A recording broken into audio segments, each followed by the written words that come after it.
bàjẹ́ kan ìbàjẹ́ wa nípele sùkúrẹ́ bá kúkúrẹ́ ìbàjẹ́ tó ṣe é gbọ́ tọ́jẹ́ pé kò sẹ́ni tó wẹ̀ tọ́jẹ́ kankan lórí ẹ̀ àti ìbàjẹ́ àti gbọ́ ó ti fi jù àwọn ìgbà tí wọ́n dára sórí ilẹ̀ àbá ìbàjẹ́ níbẹ̀ bó tilẹ̀ jẹ́ wípé àwọn ìṣẹ̀dá kan tó ṣáájú ṣèbàjẹ́ rí Olúwa wá pàṣẹ pé kí wọ́n kú òun bẹ̀ torí àwọn ẹ̀mí kan ti lo orí ilẹ̀ káwa ó tó wá lò ó bá ti lò yìí àwọn ìṣẹ̀mí kan ti gbé orí ilẹ̀ kéèyàn ó tó dé wá gbé orí ilẹ̀ ó ní ohun táwọn náà ṣe tó gbòdì lára Ọlọ́run tọ́lọ́run fi wá pa wọ́n rẹ́ àlìjànú ṣáájú èèyàn ní bíbẹ ẹ̀gbọ́n àlìjànú ṣáájú èèyàn ní bíbẹ existed àlìjànú tí exist kéèyàn ó tó dé kí ló sì jẹ́ àmọ̀ ní wípé ìgbà tí wọ́n bá Èṣù sọ̀rọ̀ pé Jésù ọ̀tẹ̀ríba tí ọ̀tẹ̀ríba wọ́n wá sọ ọ́n bì káwọn ọ̀nà káàdà minal jinn wípé ṣe ìbílísù yẹ ò káàdà minal jinn láàrin àwọn àlìjànú láti mú ìṣẹ̀dá tiẹ̀ ìtumọ̀ sí wípé àlìjànú ti wà kéèyàn tó wà àwọn àlìjànú ẹ̀ wọ́n sì wọ́n wá gbé orí rẹ̀ á kí wọ́n pa òfin wọn pa nǹkan jẹ́ àwọn tá a ti gbé sórí ilẹ̀ tí wọ́n pa nǹkan jẹ́ tó yìí àgbọ̀dọ̀ gbé wọn wá sánmọ̀ wọ́n ba òkè jẹ́ àwa kó wọn kúrò lórí ilẹ̀ àkó wọn kúrò nínú ayé ṣùgbọ́n a pa wọ́n rẹ́ sínú ayé disappearance la fún wọn àkó wọn kúrò nínú ayé ṣùgbọ́n a pa wọ́n rẹ́ sínú ayé tó o bá wẹjú òní láyé tiwọn wọ́n bẹnu ayé ṣùgbọ́n a pa wọ́n rẹ́ yìí ò ní rí wọn.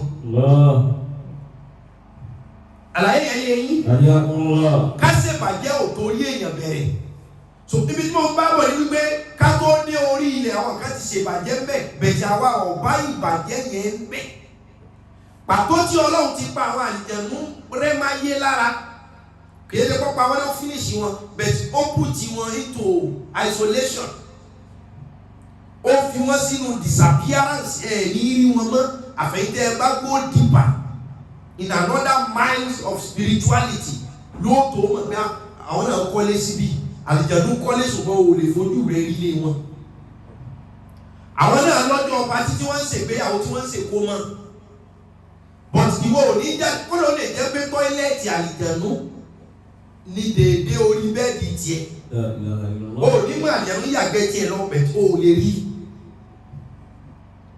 so Ọlọ́run pa wọ́n lẹ́máyé la gbogbo ìbàjẹ́ tí wọ́n ti wá ṣe yẹn ọwá parẹ́ kò lórí ilẹ̀ ìgbà tó wá kó àwa dórí ilẹ̀ ló fi wá pàṣẹ wala tufsidu fil ard wala tufsidu fil ardi ba'da islahiha la tufsidu ẹ̀yin èèyàn tá a wá gbé ilẹ̀ fún nísìnyí la tufsidu fil ardi ẹ̀yin èèyàn tá a fi ṣe àrólé lórí ilẹ̀ ìníjà ìlú fil ardi ẹ̀yin èèyàn tí mo wá gbé ilẹ̀ fún tí mo gbélẹ̀ fẹ́yìn náà la tufsidu ẹ gbọ́dọ̀ wà corrupt fil ardi ẹ gbọ́dọ̀ jẹ́ oníbàjẹ́ gbogbo ọ̀nà corruption ẹ gbọ́dọ̀ bàjẹ́ àlọ́ bàjẹ́ Ọlọ́run ní ẹ gbọ́dọ̀ bàjẹ́ o ẹ gbọ́dọ̀ balẹ̀ jẹ́ o ẹ tún gbọ́dọ̀ invent or invest lórí corruption ma ba'da islahiha lẹ́yìn tí èmi Ọlọ́run ti tún tò tó láwọn àjànú ti dàrú tẹ́lẹ̀ káwọn tó dé la tufsidu fil ard ẹ̀yin ò tún gbọ́dọ̀ dá corruption lẹ̀ mọ́ ba'da islahiha lẹ́yìn tẹ́mi Ọlọ́run ti fọ̀ ọ́ mọ́ fún yín kẹ́ tó dé káyì tó sọ pé afọ gangan máa ń yọ dọ̀tí kódà bí wọ́n bá ń kọ́lé lọ́wọ́ yóò dọ̀tí lẹ́yìn tó bá lẹ táìsì sàn ẹ̀ tó ṣẹ̀ṣẹ̀ fọ táìsì ẹ̀gbọ́n ọṣẹ tá a bù sí ara aṣọ láti fọ̀ ti dọ̀tí rẹ̀ tá a bá fi fọ aṣọ tá a kàn yọ ọṣẹ tá a fẹ́ fi fọ aṣọ a kàn da ọṣẹ sórí aṣọ àwa yọ bẹ́ẹ̀ a lọ sa ọṣẹ ẹ̀yìn ọ̀dọ̀tí ẹ̀ àfi ká fomi fọ̀ nọ́mbà ni bẹ́ẹ̀ Ọlọ́run ti kílí alẹ̀ fún wa ọwá ní òun ti kó yín wá sórí ayé òun wọ́n ti bẹ̀rẹ̀ ayé tí ẹjọ́ tí wọ́n ti bí ọ Ọlọ́run ní ayé ló dé yìí o. wala tufsidu fil ardi ba'da islahiha gbọ́dọ̀ bá ilẹ̀ jẹ́ mọ́ corruption dé wọ̀ fún yín ba'da islahiha lẹ́yìn tẹ́mi Ọlọ́run ti tún un ṣe. Dhalikum khayrun lakum in kuntum mu'minina. Ọlọ́run tẹ́ bá jẹ́ mùsùlùmí òdodo tẹ́ bá jẹ́ olùgbàgbọ́ òdodo. Dhalikum khayrun lakum in kuntum mu'minina. Ọlọ́run tẹ́ bá jẹ́ olùgbàgbọ́ òdodo àti balẹ̀ jẹ́dẹ̀ wọ̀ corruption ó ní ẹ̀ka ó ní àdìwáwù wẹ̀l arkan ó ní pèlépèlé ó sì ní step by step. Sẹ́wọ̀n pé o lè nísìn corruption. Kágbà lọ́wọ́ méèlì fẹ́ ni ó ní corruption. Kódà kéèyàn máa ja gidi lórí ẹ̀tọ́ corruption ni o. Sẹ́wọ̀n pé ní tí ń fàdí àná corruption kéèyàn ó lè pè é corruption kò sí kankan bẹ́ẹ̀ corruption ni. Corruption yìí sẹ́ni ó kówó jẹ nìkan níbi tí wọn náà wà tó ń pa bẹ̀jẹ̀ yẹn wà corrupt.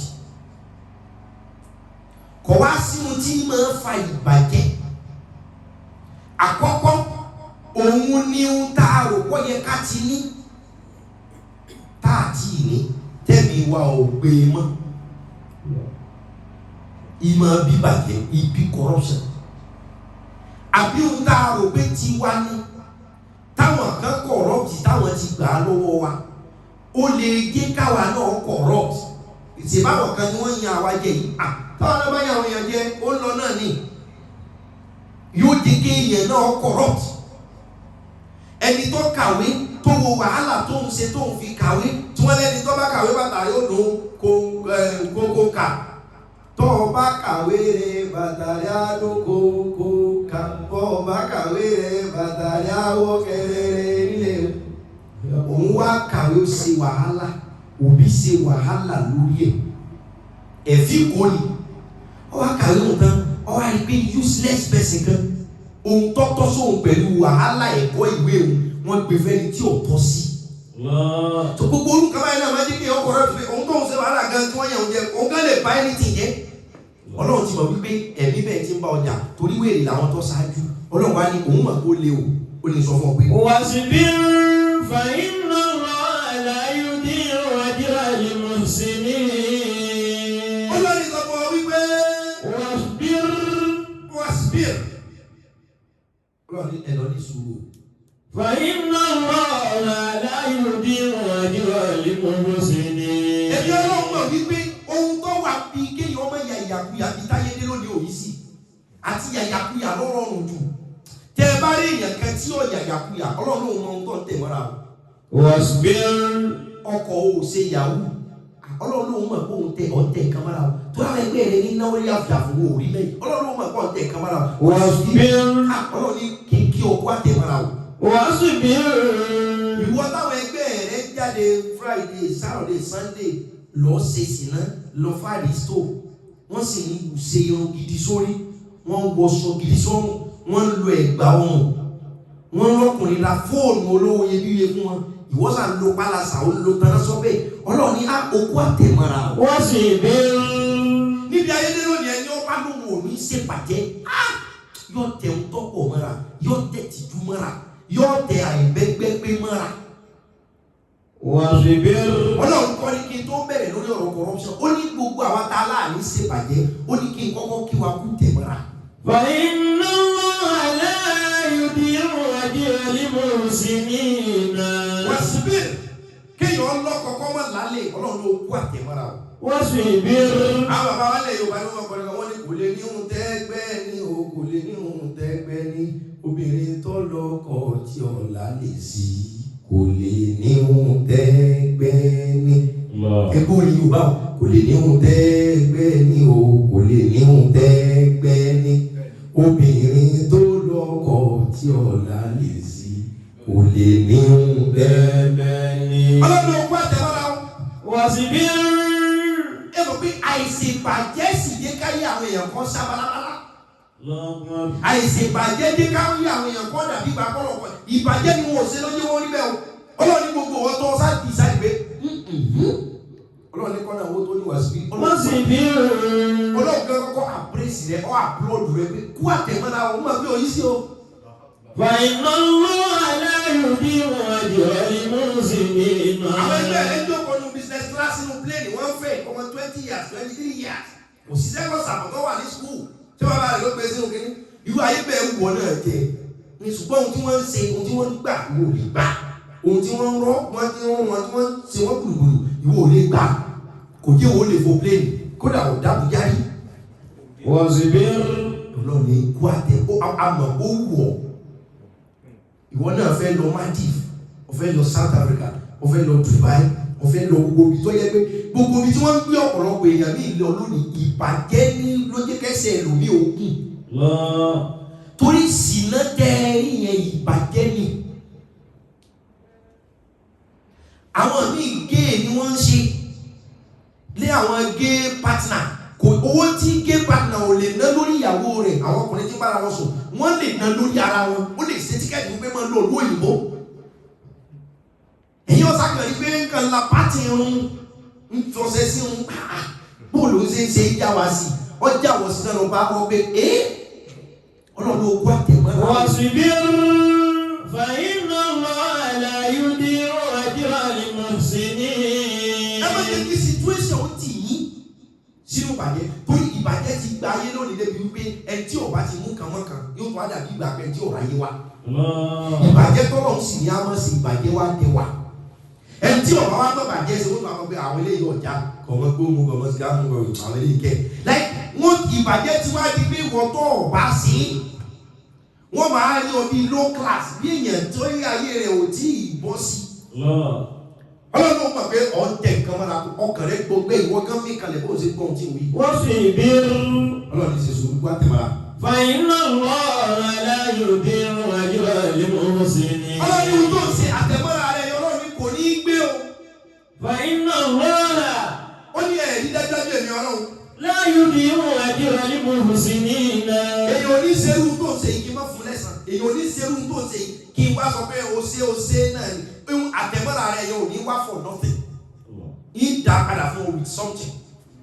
wọ́n jọ pọ̀ ọlọ́kàn yẹn ìbàjẹ́ ti pọ̀ láyé lóde pé èèyàn gidi ọ̀rọ̀ kọ gidi obìnrin gidi ọ̀rọ̀ kọ gidi ṣùgbọ́n jálùjápọ̀ ó tó lówó fẹ́ jálùjápọ̀ oníbọ̀rọ̀ kìíní fẹ́ jálùjápọ̀ obìnrin tó rí àfáàfẹ́. bẹ́ẹ̀ làwọn ọkùnrin náà ọkùnrin gidi obìnrin gidi ọ̀rọ̀ ọkùnrin gidi ọkùnrin gidi ọ̀rọ̀ obìnrin gidi pẹ̀lú ìbàjẹ́ ọlọ́lẹ́yìn tẹ́ látẹ̀mọ́ra yẹn mọ́ wọlé o. wà sí bí ọlọ́run yẹn ṣe sùn ó àtẹ̀mọ́ra yẹn ò ní gbé. fàyínà lọ àlàyé ní ọjọ́ àlìmọ̀síní. ọlọ́run ẹbí ẹ jẹ́ yẹn pé ohun tí fi dá padà fún yẹn mi mo mọ̀. wàlọ́lá dáná iná kúrú níbi tọ́pìlì kún. ọlọ́run kò sí ohun tó ní kí corruption wà láyé wàláwùlá. wàlọ́lá dáná iná kúrú níbi tọ́pìlì kún. ọlọ́run ìbàjẹ́ pa àwọn tó ṣáájú yín àwọn tó ti wáyé rí àwọn baba ńlá gbogbo wa yìí ọlọ́run ní ìbàjẹ́ wípé. olùbí bàkìyàtì. àwọn tó ti lọ káwọ́ tó dé àwọn tó ti lọ síwájú ọlọ́run ìbàjẹ́ pé. yẹ́nì àwọn àmì ìlífàṣà àdéfẹ́lẹ́ àrùnrìndì. tí ọba jẹ́ pé àwọn ni wọ́n ti dàdákú dálẹ̀ ni ìbàjẹ́ ọba wọn sí. ọlọ́run tí ìwà ipá baba ńlá baba yín kan tó ti lọ tán ṣèbàjẹ́ tí wọn ò ká kún tí bàjẹ́ òun fi wá ba ohun tó pọ̀ jẹ́ tí gbogbo yín fi di oníbàjẹ́. tó bá jẹ́ pé béèyàn ṣe kàwé tán lórílẹ̀‐èdè yìí lórí iṣẹ́ ni ó ṣeé ṣe kí frosta ọmọ pọ̀ àwọn wèrè olóṣèlú àwọn bàbá tó ti gba wájú tán ti bà nǹkan jẹ́ àlùkùránì ni ó ní ìbàjẹ́ pàwọn tó ti ṣáájú láwọn bàbá ńlá yín wọ́n ti ṣe ẹ̀tọ́ tó yẹ kí wọ́n ṣe kalẹ̀ kẹ́yìn ó tó dé ni oníbàjẹ́ ọ̀bá mọ̀ sí láàrin tí ìbàjẹ́ pé bá a ṣe kàwé tán la iṣẹ́ kí ló sọ ọmọdé mi ò lè. ẹ wo láti ọdún fún amalgamation 1914 Nàìjíríà títí tó di 1960 tá a gba independence ṣé bó ti yẹ kó nílé èdè orí ni tó bá jẹ́ pé àwọn tó ṣáájú wúlò. látọ̀dún náà lọ àwọn kan fi ọ̀kadà wọn ò gun ọ̀kadà wọn já báàgì gbà ẹlòmíì inú wọn ọba mọ́nà ọ̀kadà á gùn rárá tó bá jẹ́ wípé iná ẹ̀lẹ́tírísítì Nàìjíríà da iṣẹ́ ọwọ́ rẹ̀ ní ọkọ̀ ojúmọ́ kò ní mọ̀ ọ̀kadà á gùn débi pé yọ́ máa lò láti máa lọ fi já báàgì. olùbákíyàtì yẹn ni ọ̀nà ní màsáàdì fìlàrí ní lápọ̀lélá.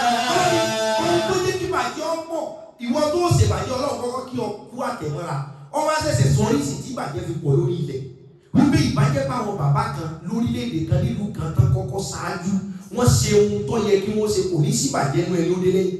Ìlà qalilan mimman anjayna minhum. Bọ́wọ́ jẹ́ pé orílẹ̀-èdè yìí put the educational system into proper care. Kò sí bàbá ńlá kú lẹ́kítọ́rà kan tí ó sọ pé kọ́ ọmọ obìnrin wá fẹ́ ìlélẹ̀ ní yàrá àwọn kó tó pass máàkì. But àwọn tó ṣáájú bá lè jẹ́ ìbàjẹ́ òun à ń sàn. Ọlọ́ọ̀ni kò bá wọn sí corruption ìbàjẹ́ pàwọn tó ṣáájú tún nǹkan ṣe.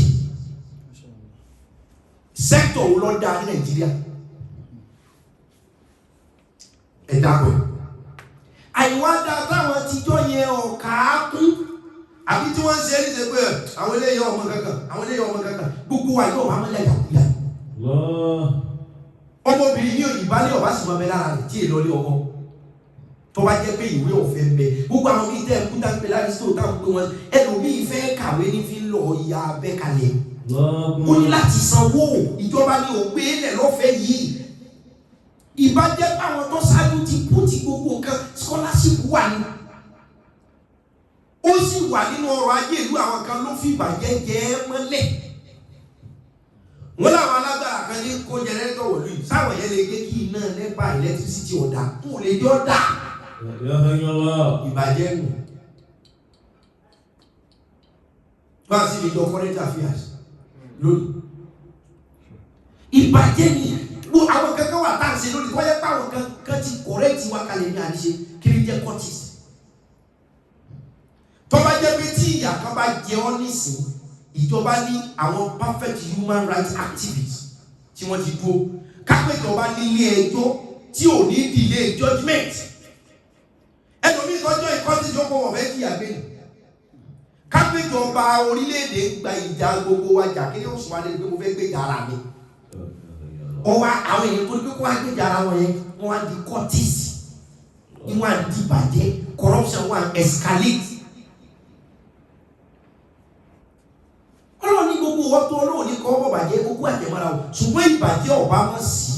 Bàkìyàtì yẹn ni àwọn àní mẹ́sàdì bí i àmìdí ńlá pàdé àmì mẹ́rin àmì ìhùn wọ́n tábà ilẹ̀ ní nàṣọ́lá mú máa ń ti fòfin wọ́n dànù jìmí. Gbogbo èyí ọ̀dọ́ lónìí dẹ́gbà mi láwọn mi lọ́jú bá lu ilé yìí àwa gan ẹlòmíì ọ̀gbà orílẹ̀-èdè yìí gbọ́ wọ́n lé ní pé kò ní voters card. Ìta àdìfún ọlájọ ìkíni wọn bá kọ́ kéwò ìbàjẹ́ yẹn ó chain of corruption ní Nàìjíríà ó ti kò jù. Àwọn yẹn kọ́ influence corruption. Ohun táwọn ọmọ pípọ̀ dá normal gateman kò ní jí ọ wọlé ọ̀gá yóò pé wọ́n bá fóun ní kankan ò ní wọlé kò sì ní jí ọ wọlé lọ́kàn. Ó sì lẹ́tọ̀ọ́ ọkọ̀ wọlé. Ṣé bí tí wọn náà rárá mú lọ́wọ́ yẹn ṣe corrupt? Ọlọ́dẹ àdúgbò tó yẹ kọ́kọ́ mọ́ sí kéèjì fáwọn èèyàn yóò sì máa gbowó lọ́wọ́ ọlọ́kadà lágbo ètò alẹ́ pé pay me and pass. You are corrupt. Very corrupt. Sọ́lọ́pàá ó corrupt. EndSARS sọ́lọ́pàá Nàìjíríà corrupt. Ṣé o bẹ́ẹ̀ tí ń pariwo EndSARS náà corruption kọ́ ní fi pariwo fún EndSARS kó náà ó lè rí sí NPC. We are all corrupt. Ṣé o bẹ́ẹ̀ tí ń pariwo EndSARS ní sẹ́wọ́ ẹ̀dá torí wọ́n ní ẹlòmíì lára bá a ṣe láwọn ibi àìdá tí wọ́n fi ń ní àìdá tiẹ̀ náà ní ara aláìdá àti SARS àti ìwọ tí wọ́n lé káàkiri aláìkálẹ̀ ni. Everybody is corrupt.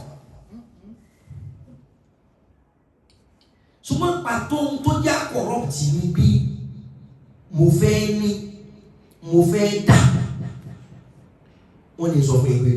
Wà bùtẹ̀kì fi máa dáadáa Allahu darul akhirah wa la tansa nasibaka minad dunya wa ahsin kama ahsana Allahu ilayka wa la tabghil fasada fil ardi inna Allaha la yuhibbul mufsidin wabtaghi fima ataka Allahu ad-daral akhirah wa la tansa nasibaka minad الدنيا وأحسن كما أحسن الله إليك ولا تبغ الفساد في الأرض إن الله لا يحب المفسدين إن الله لا يحب المفسدين. ẹ lọ́wọ́ bọ̀ lẹ́yìn lónìí kò sí tọ́lọ̀ bàjẹ́ o. sẹ́yìn ọ̀rọ̀ kí máa pé mo fẹ́ ní kíní yìí mo lẹ́tọ̀ọ́ sí èmi náà fẹ́ wọṣọ gidi èmi náà fẹ́ jẹun gidi mo ló bí ọdún nìkan láwọn Amẹ́ríkà tó máa ń pè ní senior home tó tètè èèyàn bá dàgbà káwọn ọmọ ọ̀rá yìí tí wọ́n lọ bí iṣẹ́ ìjọba tó pèsè pé bẹ́ẹ̀ bá láwùgbó ẹgbẹ́ wa ìjọba ó mọ̀ bá yín tọ́jú ẹ̀ kà máa wá wo bí wà kí wọ́n wá wo bàbá wa wọ̀ kí wọ́n wá wo ẹ̀gbọ́n wa wọ̀ ìyá wípé kí ẹ̀tún ní wọn lára káwọn ọmọ ní lára náà ti gbẹgbẹ o Nàìjíríà yìí lónìí ọmọ 40 years sí ìgbé lábẹ́ òbí sọ ẹ̀ wọlé bẹ́ẹ̀ nǹkan ti yíwọ́ gan ṣùgbọ́n àtẹ̀lé ọkọ̀rọ̀tì àti tọ́dá corruption lẹ̀ ní pé. wàkùtẹ́kì fi máa dàgbà lọ́wọ́ dàrọ̀ lẹ́ àdìrọ̀. ọlọ́ni mo sọ fún yín lónìí gbogbo ẹ̀bùn tẹ́ ẹ bá ní. wàkùtẹ́kì fi máa dàgbà lọ́wọ́ dàrọ̀ lẹ́ àdìrọ̀. ọlọ́ni gbogbo ẹ̀bùn tẹ́ ẹ bá ní. kẹ́ ẹ tó lò láti fi wá ohunkóhun fúnra yín. ohun tẹ́ kọ́kọ́ fi wá. wàkùtẹ́kì fi máa dàgbà lọ́wọ́ dàrọ̀ lẹ́ àdìrọ̀. ohun tẹ́mi Ọlọ́run fún yín lẹ́bùn ẹ kọ́kọ́ fi wá ọjọ́ àjíǹde o. wàlá tansa nasibaka mina dunya.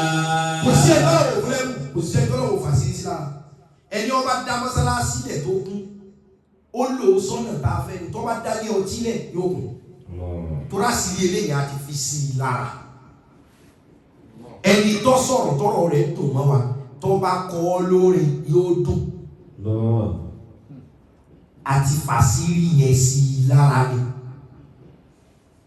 ẹni tó ń kọ́ èèyàn jọ tí ń kọ́ wọn lẹ́kọ̀ọ́ ẹ̀sìn tó bá kọ́ àwọn èèyàn jọ tí ń kọ́ wọn bí wọ́n ṣe máa yìnbọn tí wọ́n máa jalè yóò tún béèrè tó rà sí i kọ́sà kọ́ èèyàn jọ kó títì àwọn èèyàn láfún ọwọ́ àkù kọ́ wá wípé kó dìtẹ́tì ẹ̀bùn yẹn kọ́ wá wípé tí ó lò sí.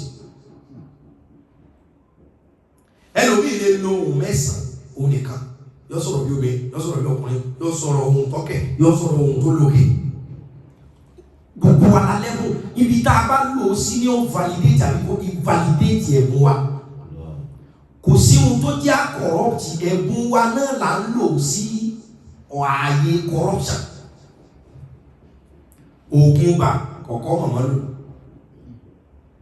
láti máa ta kódà nígbà kan àwọn ọmọ polówó kìíní kan tọmọ yóò bá mọ̀ wí dáadáa kìíní yìí ẹ máa lò fún wọn ẹ máa foyin lélẹ̀ fún wọn ẹ máa wí eléyìí sínú omi fún wọn ọkọ mọ̀ nígbà kan ọkọ mọ̀ ní kéde òjò ọkọ mọ̀ ìbàjẹ́ oògùn alẹ́ wọn máa polówó rẹ̀ lórí social media tí ò sì ti dùn bẹ̀ mọ́ oògùn mọ́mú tóbi múdi tóbi káyámátá like openly tí ò sì ti dùn bẹ̀ mọ́ mọ́mú tóbi yẹn kó lè fi ṣe kí ni kó lè fi ṣe bàjẹ́ náà ni múdi tóbi yẹn kó lè fi ṣe kí ni kó lè fi ṣe bàjẹ́ alẹ́ tẹ́ tàbí ẹni yóò lo wákàtí mẹ́ta kó tó dà lé ṣèbí kó lè gbádùn owó tó bá san fẹ́ ni ó fẹ́ ṣe bàjẹ́ pẹ̀lú ẹ̀ ni kó lè gbádùn wípé wọ́n gbádùn owó mi o ìbàjẹ́ like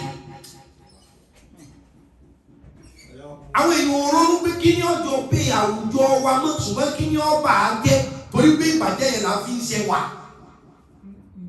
gbogbo wa lọ́kàn ọlọ́run ní ẹ̀bùn kọ̀ọ̀kan tí mo fún yín kẹ́ ẹ tó lò ó wípé owó làwa ń wá o. wà á tẹ́kì bí máa dàgbà lọ́wọ́ dárọ̀ lè àfihàn. ọlọ́run ẹ̀bùn yóò ti bá fún yín ẹ kọ́kọ́ lò ó láti fi wá ọjọ́ àjíǹde. wàlá àtàǹsà náà fi dàgbà mi nà dúníà. ohun tó ajẹ́ lòmí ọ̀yà àfihàn yẹn pé sáwà náà fẹ́ kọ́lé sáwà ọlọ́run látàzá náà sí bákà mi nà dúníà. ẹ má gbàgbé ìpín ti nínú ayé ẹ má torí pé ẹ fẹ́ sìn mí kẹ ẹ má ráyè sí ọlọ́ni ẹ má gbàgbé ìpín ti kí ni ìpín tiẹ̀ ìwọ fẹ́ bù ju ìpín tiẹ̀ lọ lọ́sọ ẹ̀ lọ nípàdé wọn corrupt ṣé báwo olóṣèlú wa lówó oṣù wọ́n ní gbogbo allowances wọn tí wọ́n gbà èyí ṣe owó tí wọ́n tún ní kí wọ́n fi ṣe ọ̀nà tí wọ́n tún dà á pọ̀ mọ́ owó wọn they are corrupt. Ọlọ́run ní ẹ má gbàgbé ìpín rẹ lówó oṣù bribe tó ń gbà yẹn ti di corruption. Ta ni ọgbà? In different form ta ni ọgbà bribe? Pé báwa ti lóye àgbà bribe rí ṣebí torí kó lè ṣe ohun tó fẹ́ fún ọ̀fẹ́ yẹn lélẹ̀ bribe nìyẹn náà in another form ni ta ni èso nípa yìí ta ni wọn ò fi ọ̀rọ̀ sí lọ́dọ̀ pé àgbà pé bọ́rọ̀ yìí bá bẹ lọ́dọ̀ yín àṣírí òní tú tí ò tó wá lọ bá wọn opponent pé mo lásìrí kan tí mo fẹ́ tà fún tẹ́ bá ti lè sanwó rẹ̀ ṣe báwọn èèyàn ń ta story lórí social media lónìí tí wọ́n fẹ́ fi blackmail àwọn kan pé mo ní story kan confam ní èlò lẹ́ fún mi mo ní chaati tí mo lè fún yín mo ní fídíò mo ní fọ́tò ẹni báyìí ipò báyìí lọ́wọ́ gómìnà ni àwọn onímídíà tó fẹ́ tàwé ìròyìn tó fẹ́ ṣe káwọn èèyàn wá káàkiri wọn ọ̀dà àfọ̀ 500 àfọ̀ 1 so ohun tí wọn náà lọ sí ìyẹn ìbàjẹ́ ni àti gbogbo wa la corrupt in different way and manner we are all corrupt.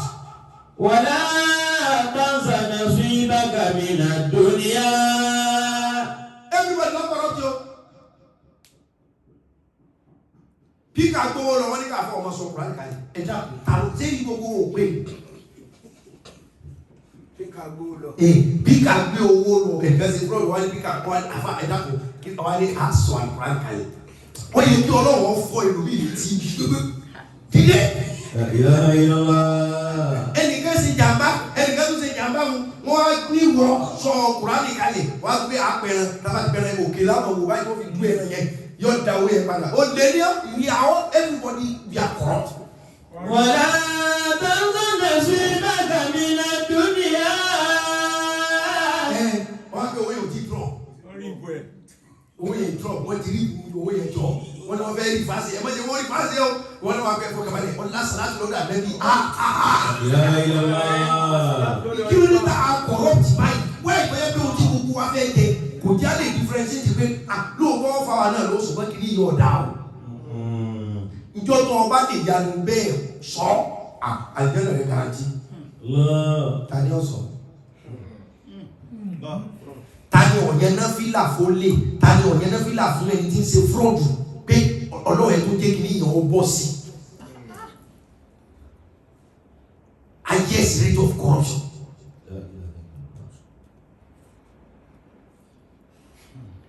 Ọlọ́run ni ẹ má gbàgbé ìpín nínú ayé nínú. Wa ahsin kama ahsana Allahu ilayka. Wa ahsin kama ahsana Allahu ilayka. Ẹ máa ṣe dáadáa bí Ọlọ́run náà ṣe ṣe dáadáa sí wọn. Wala tabghil fasada fil ardi. Ọlọ́run tó wà torí pé ọ̀fẹ́ gbàgbé ìpín rẹ̀ mọ́ torí pé ọ̀fẹ́ ṣe dáadáa. Ẹ̀gẹ́ ẹlòmí ò kà èmi náà wọ́n yẹ kí mi náà bẹ́gbẹ́ pé torí pé ọ̀fẹ́ bẹ́gbẹ́ pé ló fi kára wọn tí ó ẹ̀kọ́ èèyàn kára. Gbogbo àwọn ritualists ṣe corruption ni ìbàjẹ́ ọkàn ló bí kí wọ́n sọ fún ọ pé orí èèyàn kan bíi tiẹ̀ làwọn fẹ́ fi ṣe nǹkan kan fún wọn ò sì gbà yóò akọrọ ọbàjẹ́ o. tábà bẹ̀rẹ̀ lórí tó ń lọ́mọ sí nípa òun náà fẹ́ bẹ́gbẹ́ pé ní tí àkọlọ́ ló ní ẹ mẹ́gbà pé pé ẹbẹ́gbẹ́ pé ẹ̀sìn mọ́ sí dáadáa ẹlòmíì torí wọ́n fẹ́ bẹ́gbẹ́ pé ló fi corrupt ẹlòmíì torí wọ́n fẹ́ ṣe dáadáa ló fi corrupt. Ẹ̀dá kọ̀sẹ́ tó lọ mọ́kà nílé wa mo fẹ́ràn ìyá àjọba mi lọ mọ́kà ibi owó tí ó wà lọ mọ́kà yẹn ọ wá bẹ̀rẹ̀ sí ní ọjà yìí ṣé o pé ọ fẹ́ ṣe dáadáa náà ni bí n bá bẹ láyé ìyàwó ní ìjà òbí rẹ̀ ilé lajúlẹ̀ òun gbé nígbà lómi ọ̀dà sẹ́wọ́n nìyẹn náà gbogbo owó tẹ̀ fẹ́ lómi òun kọ́ ní náà ìyá rẹ̀ wà lọ́sítù bàbá ẹ̀ lómi ní health issue wọ́n ti dàgbà ìjọba ló ti yàyàkúyà ló tẹ̀ ti corrupt láti dé wà nìyí so ìjọba ò nílé ìwòsàn ọ̀fẹ́ kankan oògùn tíjọba bá tún fi sílé ìwòsàn àwọn dókítà ti tún ní àwọn dókítà ti ẹni general hospital àwọn tún ti ní pharmacy tiwọn oògùn ìjọba wọn ò ní bí ẹ̀rà ń bẹ̀ wọ́n kọ́ wọ́n á tún sọ pé pharmacy báyìí ni ẹ lọ dókítà ló ní pharmacy ẹ̀wọ̀ corruption. owó aṣẹ́wó ìjáde òru tóbìnrin ní ìjáde kọ̀ náà láàyè ìyá ẹ̀ alára ya ẹ̀ yá ó sì mọ̀ pé bóun bá ní ẹ sàánù ìyá òun wọ̀gán corrupt kò lè fún ní kọ́kọ́ ó sáré láti mọ̀ ẹ̀wọ̀n náà pé ìbàjẹ́ lòun náà ti yẹ ṣùgbọ́n torí pọ́ fẹ́ ṣe dáadáa ló fi ń ṣèbàjẹ́.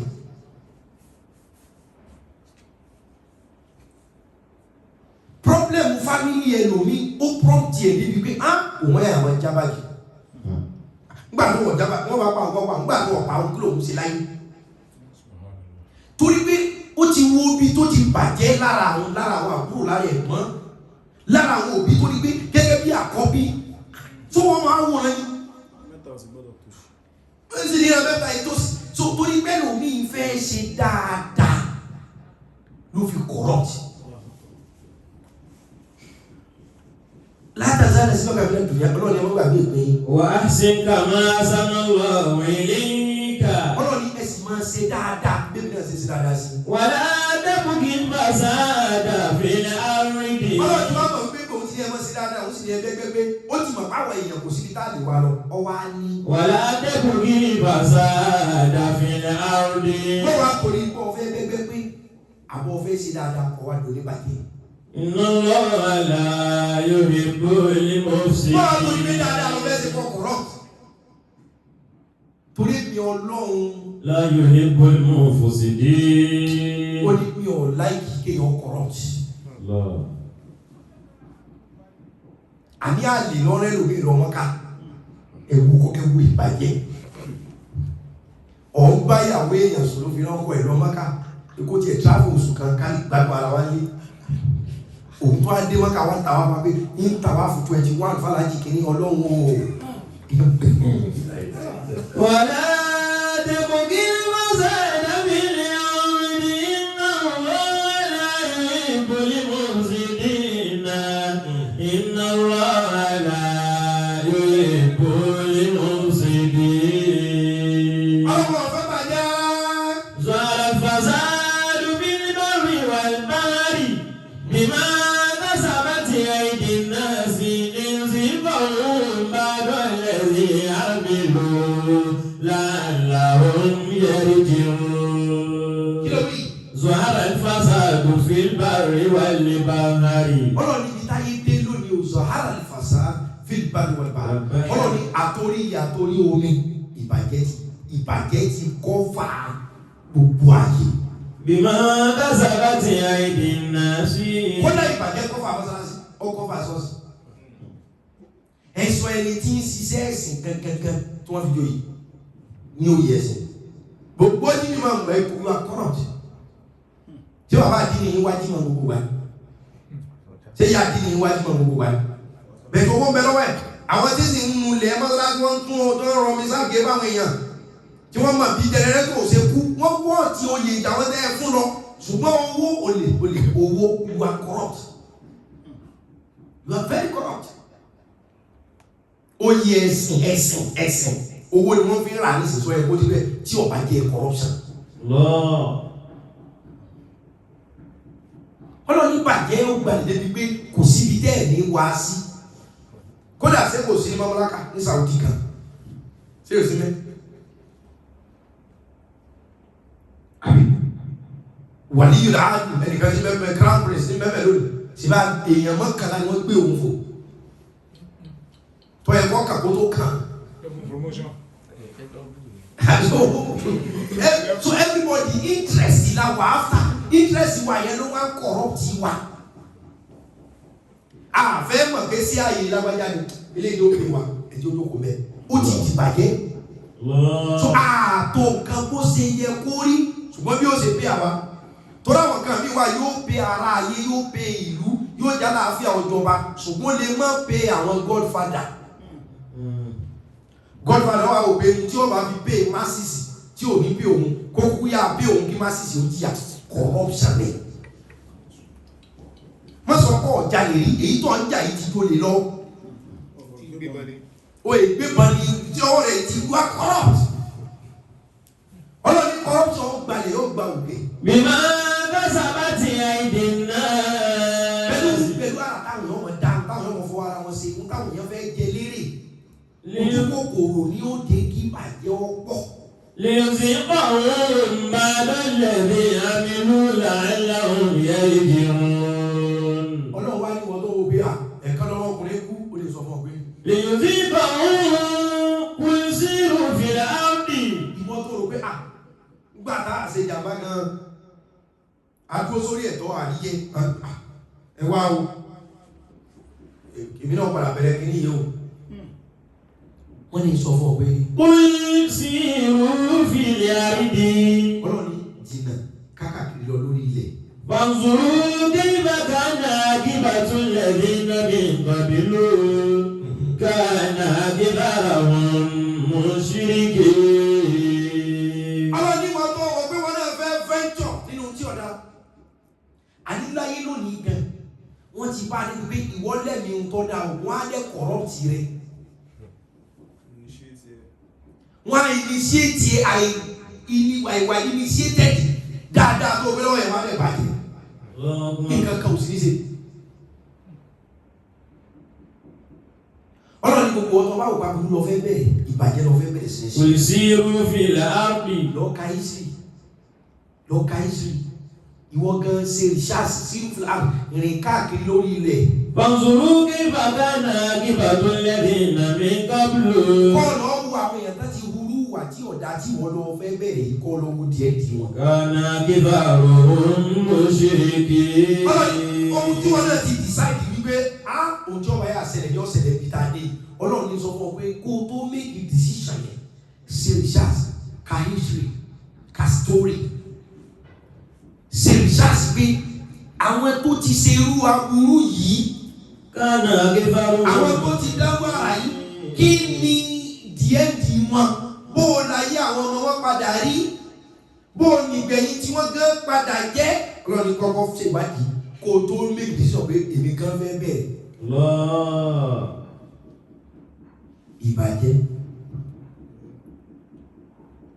corruption ṣé o pé o gbẹ yóò tó bá corrupt ó jẹ̀bi ìyá márùn èyí kan jẹ́ bẹ́ẹ̀ tàbí ẹ̀ gbogbo ẹ̀ jẹ́ lórí pé èèyàn corrupt ẹni ọba corrupt jẹ̀bi kú. ẹ máa gbọ́ èdè orílẹ̀-èdè wa tá a sọ pé agbọ́dọ̀ gbọ́ muslim pọ̀ christian pọ̀ àkúṣẹ́. China tí wọ́n jẹ́ communist ẹ̀gbọ́n China tí wọ́n jẹ́ communist téèyàn bá jalè lọ́wọ́ wọ́n lọ pa bí government official ọ̀wá di owó gbé kí ni wọ́n ṣe fún China wọ́n lọ pa àṣẹ wọn ọ̀dọ́wọ́. إنما جزاء الذين يحاربون الله ورسوله. àwọn èèyàn tó ń lẹ́bi dáadáa wà bọ̀ gbogbo sísẹ́mù ti bàjẹ́ àwọn èèyàn ti corrupt including all of us ni o. kódà bẹ́ẹ̀ bá gbà sọ nílé dàgínà àwọn kan ti wẹ̀ yóò kò tí í sẹ́yìn yóò kò sí tiwọn corruption. Lọ́gbọ́n. Express gbogbo wa express lè bí fẹ́ kí ni jẹ́ express. ẹni ọba wá Nàìjíríà ní dáadáa ṣé o ti lọ bí wọ́n ti máa ń ṣe passport yìí international passport to Nigeria ọmọ pé corruption is everywhere. We are very corrupt in this country. I'm sorry, who has been based on current affairs? We are very corrupt. We are excellently, extremely corrupt. Tẹ́ ẹ bá dé bí tí wọ́n ti ń ṣe international passport.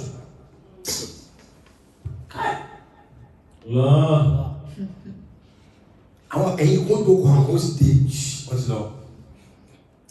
Wọ́n sọ pé lẹ́yìn kan kò sí búkúlẹ̀tì ńlẹ̀ fẹ́yìn kan pé kò sí ìwé tó fi pírẹ́ǹtì fẹ́yìn kan. Lójú yìí báyìí wọ́n lè lọ bá wọn kan. Tẹ́ ẹ bá wà kó sọ pé ráfà ọ̀ka.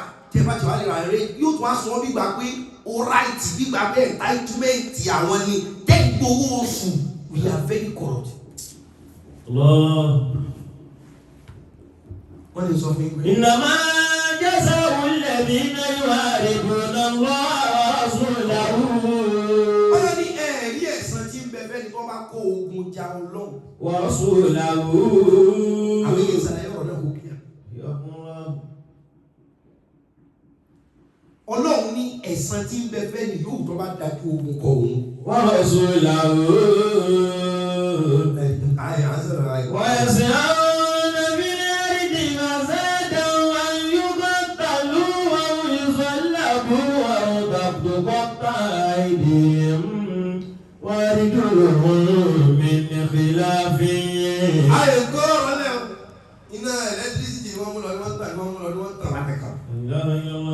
The country of 60 years old.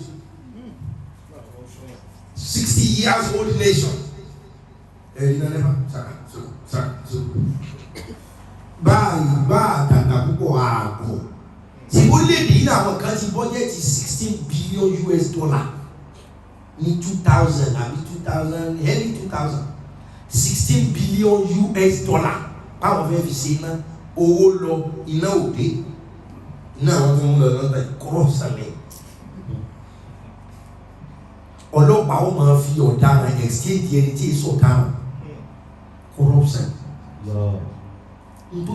Tó jẹ́ kí gbogbo olú yẹ ọ́ sá balabala nìyẹn. Ọlọ́run sì ní ẹbẹ̀rù àgbákò tó ẹgbẹ́ kọ́ bá délé ẹni ọ̀fà nìkan kọ́ ní ọjà dé. واتقوا فتنة لا تصيبن الذين ظلموا منكم خاصة. Ọlọ́run ẹ lọ bẹ̀rù wàhálà tó jẹ́ wípé ọ̀tọ̀ làwọn tí wọ́n máa fà á lẹ́sẹ̀. Ṣùgbọ́n tèmi Ọlọ́run bá jà lù wọ́n lórí ẹni tí ọ̀rà yóò san ṣé gbogbo mùsíbà tí corruption dálẹ̀ lórílẹ̀‐èdè yìí nìsín sáwà tá a bá wọn darí sísá jẹ́ bẹ́ẹ̀. Tẹ bá wá mú passport Nàìjíríà lọ́wọ́ ní airport mi wọ́n sì wò yí bí ẹran. Táwọn mi bá mú kódà passport Ghana tẹ́ bá mú lọ́wọ́ báyìí wọ́n ti ṣẹlẹ̀ sí mi dáadáa ní àwọn airport kan abroad.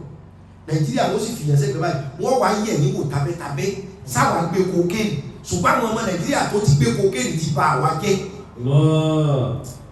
Ṣé mi jáde? Ṣé wo jáde?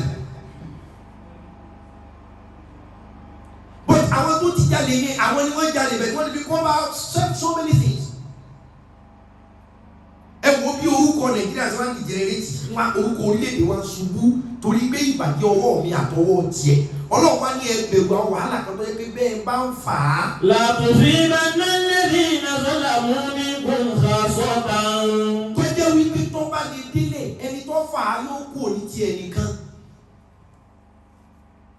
Nínú ìlú tí wọ́n ń reject visa application láyé nínú ìlú tí wọ́n ń reject visa application wọn láyé Nàìjíríà wà bẹ́ẹ̀. Téèyàn ó mú passport rẹ̀ sí embassy kan pé a fẹ́ lọ Dubai pé kódà kàn fẹ́ lọ ránjẹ ká padà wọ́n á reject ọmọ Nàìjíríà. Láyé Trump tọrọ yìí ẹ̀ mọ́ tán fojú rẹ̀ ẹ̀ mọ́ iye embargo tí wọ́n include Nàìjíríà sínú rẹ̀ ṣé torí èmi Nàìjíríà ò ní database àwọn tí wọ́n lè jẹ́ àní wọ́n wà but àwọn tí ń jẹ nídìí ìbàjẹ́ wọn ò gbọ́dọ̀ jẹ́ àní ó wá àfẹ́tì gbogbo wa. Ọlọ́pàá mú kálukú gbà tí kòrónà dé ogun àwọn alágbára yẹn wá kú wọn ò rí ìlú èbó lọ wọn ò rí sẹ́kọ̀ọ́ kù sí. Ohun tó yẹ kẹ́ ẹ ti ṣe sórílẹ̀-èdè kí gbogbo wọn máa gbádùn wọn pa ilé adìẹ ọ̀tán Ọlọ́run mú yín alára mọ́mọ́ sí làwọn tálíkà. Ohun tí ó sẹ̀yìn lẹ́yìn ó kú dà wọ́n sáwà ní sáwà jẹun lọ. Ọ̀bí ẹ̀wù ìbàjẹ́ jẹ́ ẹ̀dógbó ìbàjẹ́ jẹ́ lùsì àwọn ọ̀rẹ́ yìí gba coronavirus lórílẹ̀-èdè yìí torí ń tó yẹ kẹ́ ẹ̀ provide tí ó bá la ẹ̀mí yín níjọ́ náà lábẹ́ kádàrá o tí ó bá la ẹ̀mí yín ilé ìwòsàn tí ó bá wúlò gbogbo wa ọ̀bí àwọn ọ̀rẹ́ tí náà kú ẹ wo èèyàn tí ń kú torí ọ̀sà ọgbẹ́ ẹnu kò ní owó ògùn rà àfà tó kú.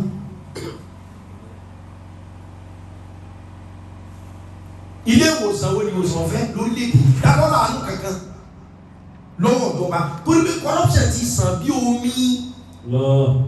Dọ́tọ́ ní tíjọba àwọn ọ̀dà kí ní jẹ́jọba ṣèbí bọ̀dá rẹ̀ náà níjọba tó wà ní ìjọba. Tí wọ́n bá bí ẹlòmíì tí fámìlì rẹ̀ ṣe chairman local government pé inú kóhùn ó ṣe ọ̀nà tàbí kóhùn ó pín owó yìí fún fámìlì rẹ̀ mú kan.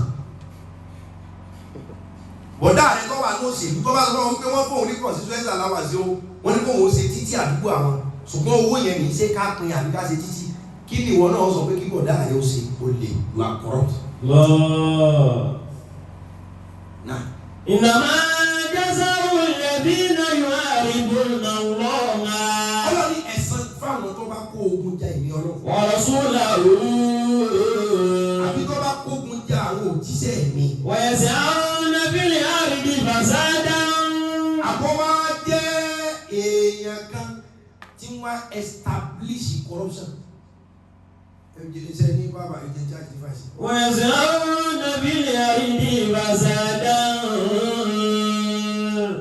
أن يقتلوا أو يصلبوا أو تقطع أيديهم وأرجلهم من خلاف أو ينفوا من الأرض ذلك لهم خزي في الدنيا ولهم في الآخرة عذاب عظيم. God bless everywhere. ẹ máa gbọ́ ohun tí Ọlọ́run fi corruption wé. ẹ wo àwọn tí ń tẹ́kọ̀ filling station. tẹ́ bá lẹ fẹ́ epo lítà kan tí wọ́n bá kọ́ múná ṣùgbọ́n gbé sínú kí wọ́n lè atẹ́kùn lásán lọ́kọ́kọ́ lọ epo ọ̀jáde mítà sí rédì. ọ̀pọ̀lọpọ̀ lé epo míì ti yí mítà pín yóò sì gbowó lítà nǹkan ti gbogbo wa lọ dára o. sáìsì ọ̀nà tó kálukú ń dáná tọ̀tọ̀. ẹgbọ́n kankan náà fi corruption wí ó ní. àyùbọ̀tàlú ìnáwó yóò jazawu alladhina yuharibuna Allah. ọ̀rọ̀ ní ẹ̀san nǹkan mẹ́ta nǹkan méjì lọ́nà kọ́kọ́ kàkàlẹ̀ kó tó wá ka corruption. mẹ́tẹ̀ẹ̀ta lọ́wọ́ fi yípo corruption ìbàjẹ́ tó sì yẹ. ó ní. innama jazawu alladhina yuharibuna Allah. ó ní ẹ̀rí ẹ̀san gravity títóbi ìbàjẹ́ ni pé ẹ̀san ẹni tí ń kógun já Ọlọ́run èèyàn tó gbé ìbànújẹ́ tó ní Ọlọ́run máa pa ẹ́ lónìí ẹ dákun aburú wo ló tó bẹ́ẹ̀ kéèyàn kó dìde lónìí kó gbé Ọlọ́run lòún wá o wọ́n ní kí lọ́ọ́ fẹ́ sí mo fẹ́ pa ni ọ̀dà mo jẹ̀ fẹ́ bọ́lọ̀ jagun kó jáde ọmọ ẹ̀kẹ́ ó ní sẹ́yìn mọ̀ pé ẹ̀ṣẹ̀ tó burú pátápátá ni kéèyàn kọ́ sọ pé Ọlọ́run tó dáyé tó òun fẹ́ pa àbó òun fẹ́ bá jagun ẹ bá wọn sọ́dọ̀ fi corruption wé o ó ní àfiwé rẹ̀ dàbí àfiwé ẹni tó ní Ọlọ́run jájá o. wọ́n sùn làwọ̀. abẹ́ni tí ń gbógun tàwọn òjíṣẹ́ Ọlọ́run tó jẹ́ pé bọ́ bá gbógun tì wọ́n èmi Ọlọ́run ní gbèjà wọn dàbí máa finish yẹn. wọ́n yẹ ẹsẹ̀ àwọn nàfẹ́lẹ́ àrídì bàṣádà.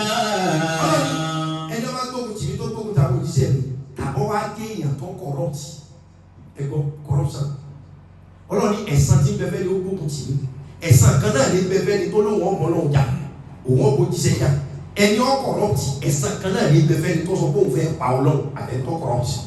àwọn yòókù tàlú. Ọlọ́run ní ẹ̀san tọ́kọ́ wọ́ọ̀tì kéèyàn kọ̀rọ̀tì ni pé. àwọn yòókù tàlú. ọ̀yẹ́ kọ́ máa gbé pẹ̀lú èèyàn máa àwọn yòókù tàlú ẹni ọba ti kọ̀rọ̀tì jẹ̀bi ikú. olóṣèlú tó kówó jẹ jẹ̀bi ikú. gbàgbé ìpele Ọlọ́run ni àfa àtọ́náwó mọ́sálásí yẹ̀bi wú olè ní ọ́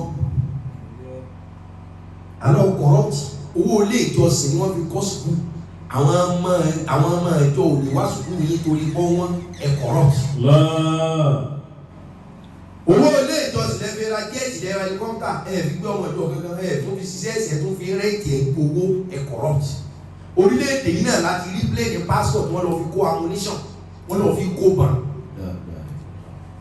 corruption ni ìjọba ò sì rí kankan tó dáa corrupt orílẹ̀-èdè yìí la rí àfa àti negotiate pẹ̀lú àwọn bandits àfa onírúgbọ̀n funfun gbogbo ilẹ̀ ìta kaniusi recent attack tí wọ́n ń jí àwọn akọ́ni Zamfara tí wọ́n ń jí àwọn akọ́ni Niger State gọ́ọ̀mẹ̀ntì sọ pé wọn ò mọ àwọn bandits tó ń gbébọn àwọn armed bandits tó ń jí àwọn akọ́ àwọn school àfa àti ṣe tẹ̀fsíìrì tí ń kí jímọ̀ ìjọba ló wọn ò mọ ọ̀dọ̀ àwọn bandits inú gbó wọn àfáà ni wọ́n lọ bá bandits ni wọ́n bá ìjọba sọ̀rọ̀ pé ẹ fi wọ́n lẹ́nu ẹ tún fún wọn lówó sóyè kú rí bẹ́ẹ̀ epo ìjọba ò sì lè ṣe kankan ẹni ó wà lórí ìjọba lánàá from south ni pastor tí wọ́n fi jẹ́ ti ẹ̀kọ́ ammunition southern pastor ní ìdídàpọ̀ ẹnìkan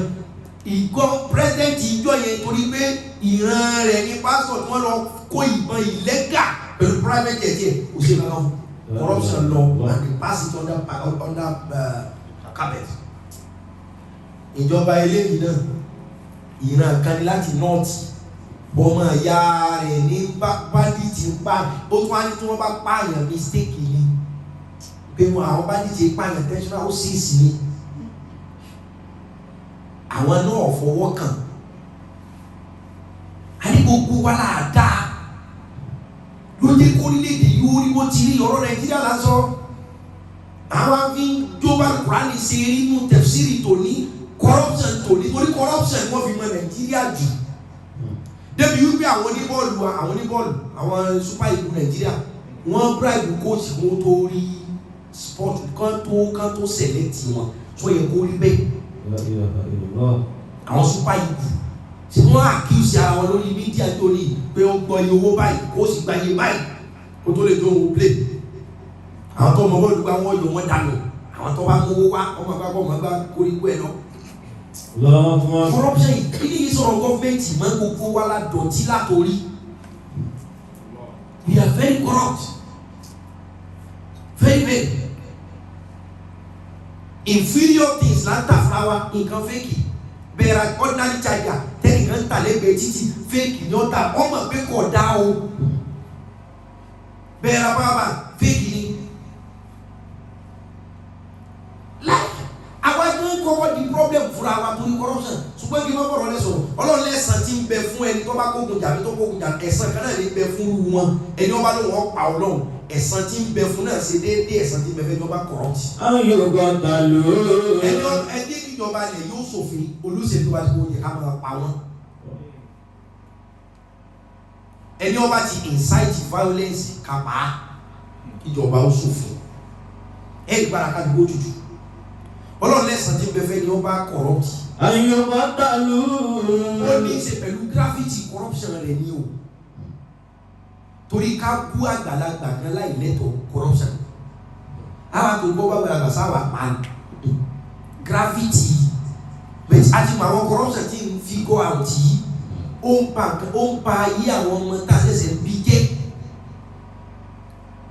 facility wa ọ̀dà community wa ò ṣe é tọ́ ọmọ yóò yà ìyàkúyà ẹ wo àwọn ọmọ àwáwà tó ń gbà kan èyí tó dàgbà jù wọn ní 2022 àwọn 14 years 15 years facility ni ọ̀dà environment ni ọ̀dà kò sí ní ẹ̀kọ́ àwọn kéékèèké wọ́n kiri pure water ní tráfíkì gọ́ọ̀nà torí pé òun campaign yóò rí ọmọ kékeré tí ń dín bọ́ọ̀lì yóò tún á dúró yóò bá ara bọ́ọ̀lì gọ́ọ̀nà tó yẹ ká fọ́ etí ẹ̀ pé sọ́yẹ kí wọ́n eléyìí ọmọ ta bọ́ọ̀lì àbọ̀yẹ kọ́ wà ní ẹ̀kọ́ yẹ kọ́ wà bọ́ọ̀lì school irú ọmọ bẹ́ẹ̀ ló tún á ya fọ́tò yóò bọ̀ òun bá excellence ya fọ́tò ló fi jẹ́ wípé ẹrú tínú rẹ̀ bá ń dùn kò ní ṣe é yọ lówó ẹrú tínú rẹ̀ bá dùn sí ọ̀dísà tó wà ẹ lè yọ kó bẹ́ẹ̀ ó ní ìgbà tí gbogbo abádorí kòrò tá a ní hùn pé kiri yóò lè máa lọ báyìí ká tó gbòmìnira ṣùgbọ́n ká tó gbé ìjọba ò dá torí èèyàn ló constitute ìjọba sáwà èèyàn tá à ń constitute gọ́ọ̀mẹ̀ntì náà dá Ọlọ́run lẹ́ni ọba ti corrupt. àyùbọ̀ tà ló. ẹ ti dájọ́ kí wọ́n pa á. àwọn olùsọ̀ làbú. àbí ẹ méjì òbí wọn kà wọ́n mọ́ kì í. àwọn òtúkọ́ tá ìdí ìwà ìdúró mi yẹ̀fẹ̀ láàfin. ìyá márùn-ún lọ́wọ́ kàkàlẹ̀ fẹ́ ni wọ́n bá corrupt. nínú gọ́ọ̀mẹ̀ntì tó yẹ pé corruption rẹ ti di tí ń ba àwọn èèyàn jẹ́. baby factory ní Nàìjíríà wọ́n á kó àwọn obìnrin bíi 20 bẹ́ẹ̀ lọ wọ́n kó wọn síbì kan wọ́n háyà àwọn ọkùnrin náà bẹ́ẹ̀ wọ́n máa bára wọn sùn wọ́n máa lóyún tábàjì lóyún tó tábàjì bíbí náà wọ́n tábàjì bí ọmọ náà wọ́n ta ọmọ yẹn wọ́n tún bẹ̀rẹ̀ sí ní bára wọn sùn wọ́n fi ń pè bẹ́ẹ̀ ní baby factory nylon factory lámà aluminium factory lámà pure water factory lámà tẹ́lẹ̀ corruption ti tún wá gbé baby factory ọkùnrin àti obìnrin wọ́n háyà wọn tí wọ́n pọ̀ pa pregnancy obìnrin tó bí lọ́mọ ọmọ tó yẹ kó ọmọ wojú ẹ̀gbẹ́ ẹ̀gbọ́n olúwa wọ́n á fẹ́ lóbi 50,000 100,000 ọmọ yẹn wọ́n á gbà lọ́wọ́ ẹ̀ wọ́n á ta wọ́n ta ọmọ fáwọn tó fẹ́ lu ọmọ òjọ́ ọmọ tí wọ́n bí wọ́n ta fáwọn kan tí ó gun lọ́sẹ̀ wọ́n ta fáwọn kan títí tí wọ́n fọ ọmọ sẹ́rú corruption. Ó yẹ kí ètò corruption ìbàjẹ́ ó yẹ kó kọ wá lómi inú pé ṣé fújọ ń bẹ fún Áfíríkà, ṣé fújọ ń bẹ fún Nàìjíríà, ṣé fújọ ń bẹ fún ilẹ̀ Yorùbá pẹ̀lú gbogbo ilé ìyá márùn lọ́rọ̀ kàkà ìtẹ́lẹ̀ fi jẹ́ ní ọba corrupt. Àyùkọ́ talú. Èèyàn tí gún ọmọ èèyàn lọ́sẹ̀ tó yẹ kó gbé ayé ọlọ́ọ̀ni ẹ̀ pa. Àwọn yóò sọ làbú. Àbí ẹ̀ka wọn kì í. Àwọn tó bá ta ìdí ìmọ̀ àrídòlò. Tukọ̀tàlú. Àwọn yóò sọ làbú. Àbí ẹ̀ka wọn kì í gbé méjì. Àwọn tó bá ta ìdí ìmọ̀. Àbí ẹ̀gé lápá tó bá ti jáde. Wà àrídòlò. Ẹ̀gé lọ́wọ́ ọlọ́run ní ẹlòmíì jẹ́ ìbálẹ̀ ẹ̀gé lọ́wọ́ ẹ̀gé lẹ́sẹ̀ kó o pé kí ló ṣe kó o gbà owó tó ní kó o fi ṣe ẹ́sìpẹ́sì ọ̀nà Ìbàdàn ó kó o jẹ́ ni ẹ̀gé lẹ́sẹ̀.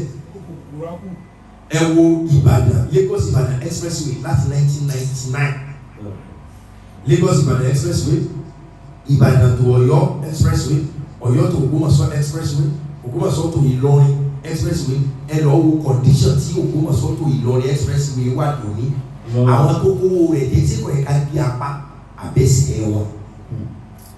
Torí pé ẹ̀gẹ́ láti 1999 tó ní làwọn mí náà tó fi ṣe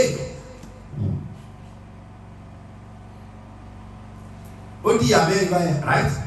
Nínú àgẹ́ pẹ́ ẹjọ́ bá kọ̀rọ̀tì tàbí kẹ́ kàn mọ́gì tàbí kẹ́ gé lápá tàbí kẹ́ gé lẹ́sẹ̀. Àwọn yóò fọ́ mí náà láàbí dáálíkà làwọn kí sí yóò fi dúníyà wà láwọn fi láàkì ọtí àzàbọ̀nà sí. Tàbí kẹ́ bí sọ pé kò gbé láàrin èèyàn mọ́. Tún bẹ̀ ọ̀gẹ́. Àwọn yóò fọ́ mí náà láàbí. Tàbí kẹ́ lé kóòlù ọ̀dà tábà bẹ́ léèyàn kóòlù is the best way tàbí lè léèyàn kóòlù káàrà ló ẹ̀wọ̀n ni. Ìtumọ̀ ẹ̀ náà nù ẹ rólù àwùjí ọ̀rọ̀ ẹ̀wọ̀n kẹ mú kọ́tìsì bí mélòó kan kọ́ gbá wọn mẹ́wọ̀n kẹ mú olè bí mélòó kan kọ́ gbá wọn mẹ́wọ̀n. Nàìjíríà ẹ ti ń delay judgement jù wọ́n dẹ̀ ní judgement delay is justice deny. Bẹ́ẹ̀ tí wọ́n bá ti gbẹ́ jù kẹ́ tó dá yọ padà dà ó ní. Ẹ mú àwọn olóṣèlú dẹ̀ lẹ́rọ̀ wọn lẹ́wọ̀n. Àfà bí pásítọ̀ tẹ́ ẹni fóun ní ń bá wọn kówó sọ́wọ́ tí ń kó sápò òjò ọjọ́ gbé owó táìtì ní owó sàkáni ẹ mú papọ̀ ẹran lẹ́wọ̀n àwọn yòókù ò ní ṣe bẹ́ẹ̀. Èyí àti kó lu ọkọ̀ bẹ̀kùbẹ̀kù dá kọ́lé dìbòdìbò. Tẹ́lẹ̀ gbogbo kì í ṣe pé wọ́n tọ́lọ́ kọ́lé tọ́lá mọ́tò kò í ṣe kọ́ ọkọ̀ rọ́ọ̀tì o. Ẹ mọ̀ sí ní kọ́ ọlọ́run máa ń kẹ́yìn ni wọ́n ṣe tí wọ́n bá wa láì jalè láì lójú ìjì. Ṣùgbọ́n most 90% àwọn èèyàn tó ń sọ sí ìdí lónìí mú kàmọ́kàn ní. Ọlọ́run ló ní àwọn gbàgbé ìpín wa ṣùgbọ́n ní kò gbọdọ̀ jẹ́ ọ̀nà àbàjẹ́. Ó lẹ́ni wọ́n bá ti mú fún bàjẹ́. Bí bàjẹ́ rẹ̀ bá ṣe tó ẹ̀wọ̀n kú fún àbí ẹ̀ka má gbélé kù. Ó tó kọ́ tán ìdí yín. Àbí ẹ̀kí owó ẹ̀ tàbí ẹ̀kẹ́ láti ìtàn báyìí. Wọ́n jò lò Ẹ̀kẹ́ kí ẹsẹ̀ dànù. Àwọn yóò fọ́ mí náà láàbì. Ó lè máa lo máa ṣe ẹ lo àdá ẹ̀bẹ́gbẹ́lẹ̀ lọ́wọ́ pé o lè òwú ẹ no corruption ẹ wo àwọn ọmọ kéékèèké tí ń kú ẹ wo kó aṣọ́kọ̀ ṣe ń pa àwọn ọmọdé ẹ wo kọ́lẹ́rà ṣe ń pa polio dárí polio ẹ wo bí ṣe ń pa àwọn yẹn. Ìjọba ní kó máa fascinate àwọn èèyàn fún flu chicken pox ìgbóná àwọn ọmọdé kó máa fascinate wọn lẹ́yìn ìgbà kẹ́kọ̀ọ́ fún tó báyìí gbogbo èèyàn wọ́n fascinate ìgbà abẹ́rẹ́ àjẹsára lẹ́yìn àwọn ẹ̀kọ́ kan jókòó tí gbogbo nǹkan wá dẹ̀ pín nǹkan kan ò sí ní ṣẹlẹ̀. Tá a bá ń bábà yìí lọ kọ̀sẹ́ni tí ó yẹ ló léde yìí o kọ́ wá lè yé gàgà kó lè ṣe kí kó lè ní agbára ní gbogbo ìlú ẹ̀dùn ìjọba wọn. àní ní Gazali kọ́lá támọ̀lẹ̀ àsọ̀mù àìmọ̀wá ta'ala al-mu'minu ya'muru wa yanha lis-siyasati wa yuslihu. Ọlọ́run ní gbogbo ẹni tó bá jẹ́ ọ̀rẹ́ mi tó bá jẹ́ olùgbàgbọ́ òdodo tá a bá fẹ́ yàn sípò tá a bá fẹ́ gbé sípò agbára àbí kò gọ́fẹ̀ bí ó ṣe ṣe dáadáa ní ọmọ wa ní ọmọ rò. wal-munafiqu ó ní ẹ̀wá làwọn wèrè. ya'muru wa yanha lir-riyasati fa yufsidu. báwo ó ṣe torí gọ́fẹ̀mẹ̀ntì àbórí ipò tí wọ́n kówó jẹ tí wọ́n ṣe bàjẹ́. torí wípé àyẹ̀nìjẹ̀rẹ̀ ní ọ̀jẹ̀ lápúpọ̀ ẹ̀kọ́rẹ́ o ẹ̀lẹ́wọ̀n pé àwọn gọ́fìnà máa ń bí sí irọ́ ni o bí wọ́n ṣe bí sí tó yẹ wọ́n níye àsìkò lọ́sẹ̀ tí wọ́n máa fi organize fún shrine club. ọlọ́run jọ rẹ gọ́fìnà wa gbogbo àwọn èso irọ́ ni àwọn mínísítà wa kí mínísítà ọ̀hún sínétọ̀ ọ̀hún lórílẹ̀‐èdè yìí tóun àtàwọn akọ ẹgbẹ́ rẹ̀ wọn kì í ṣe shrine meeting tí wọ́n lè kó obìnrin 20 pé wọ́n máa jó ní ọ̀rọ̀ àwọn fẹ́ máa wọ́n máa àwọn strippers club wọ́n máa fọwọ́ nà wọ́n nídìí wọ́n máa fọwọ́ nà wọ́n láyà sínétọ̀ orílẹ̀-èdè ṣáájú mbẹ́. jìbì sínétọ̀ kan wọ́n mú ní ibi tó ti fẹ́ ra sex toy ìjọ ní ìdí tó ń lù yàn mbẹ́. torí pé gbogbo àgbo gbádùn ní. wal-munafiqu ya'muru wa yanha lir-riyasati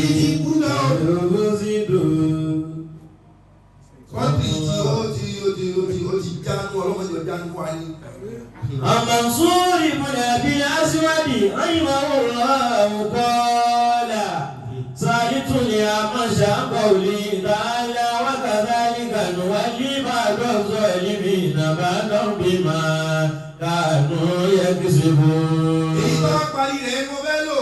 ma sami'tu yaquluna bi qala sami'tu yaquluna idha fasada an-nasu. gbogbo àlà sọ pé orílẹ̀-èdè yóò dá àwọn gómìnà wa èsì èèyàn ọlọ́run ti parí ẹ̀ àwọn sínétọ̀ wa àwọn rẹ́pù wa chairman àdúgbò wa ọlọ́run mú. idha fasada an-nasu amwalihim shiraruhum. ọlọ́run ní àwọn nation tí ó bá jẹ́ pé ìbàjẹ́ ti bà wọ́n jẹ́ fúnra wọn àwọn oníbàjẹ́ tó ju tiwọn lọ ni màá yàn sí kò pé kọ́ mọ kọ̀ọ̀tún wọn. pọ́blẹ́mù nàìjíríà nù. ọlọ́run ní ìlú tó bá jẹ́ pé gbogbo àwọn ọmọ ìlú oníbàjẹ́ lọ́pọ̀ jù nínú wọn mi ò ní méjì ọ̀pẹ èèyàn tó bẹ̀ wù mí ni ó di olórí ẹni tí bàjẹ́ ti ẹ̀yà wèrè tí ó ṣe àwọn aráàlú gan papọ̀ mọ́ bàjẹ́ ìmáyàn. ajẹ́pẹ́ bí ti lọ yìí ká kọ́kọ́ yẹra wa wò kí la ṣe tá a fi dìsáàfù chairman local government àdúgbò yìí kí la ṣe tá a fi dìsáàfù gọ́fúnà àdúgbò yìí kí la ṣe fọ́lọ́ tó fi jẹ́ pé àwọn ọ̀dájú ní wọlé sínétọ̀ ní wọlé rẹ́pù ní wọlé assembly ọlọ́run ní bẹ́ẹ̀ fẹ́ tó bá ti jẹ́ pé sí ọwọ́ yín ọ̀dà either by accidental or coincidental àwọn tó ya wèrè jù yín lọ ní ọmọ control yìí a jẹ́ wípé gbogbo wa ọ̀kọ́kọ́ sàn lọ́lọ́run fi jẹ́ páwọn tí ọ̀la láàfíà lọ́pọ̀ jù nínú àwọn tí ń darí orílẹ̀-èdè.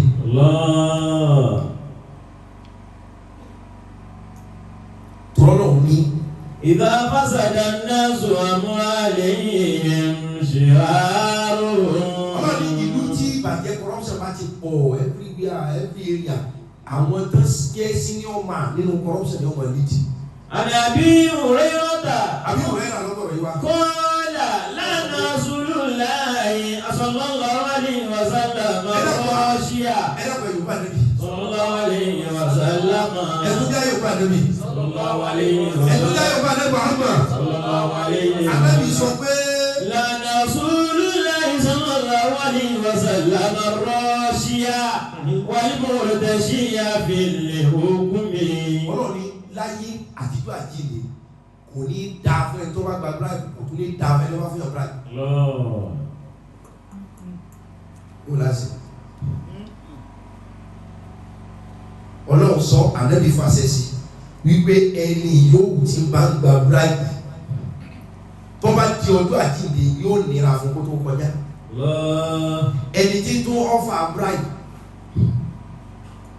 tó bá tún ti tó àjíǹde yóò nira fún kó tó kọjá.